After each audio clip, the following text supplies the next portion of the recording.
Welcome back to $2 Garage, and here we are today with one of the cheap speed cars of today that's, well, fun for the money. This is a Lincoln Mark 8. It is the early 1990s, the US has won the Cold War, money is flowing everywhere, times are good, and Lincoln is making another personal luxury coupe. Their Mark 7, which is from the early 1980s, I'll throw it up here, is very much aged by this point, and they need something new. All those 60s V8s are starting to get phased out with new technology. We have the 4.6 liter V8, brand new, stunning technology. And they want to make this in a traditional engine in front, rear-wheel drive layout. So from 1993 to 1998, the Lincoln Mark 8 was born. This is a full-sized luxury coupe. As we can see, nice big doors.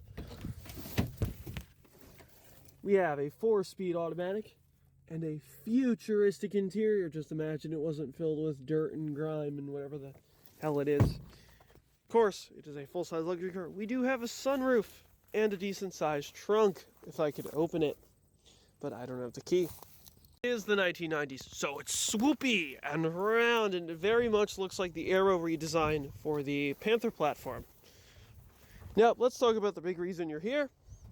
The engine, if it's here. Integrating this, much like the Thunderbird, specifically the Super Coupe in the early 90s, this uses the MN12 platform, which is the fancy new platform with fancy new suspension that Ford almost immediately realized was too expensive. The personal luxury coupe market was dying by that point, and they started to dumb it down. But nonetheless, we got some pretty good shows of the platform. In the case of the early Thunderbirds, such as the early Super Coupes in 89, 90, in that range, and of course, this Mark 8. This is not the 4.6 liter in your Mustang GT. This is the 4-valve. It actually makes respectable power, and this is a better motor. This was also in the later SN95s, like the Terminator, and this was the good 4.6. The 2-valve is good, but this one actually makes power.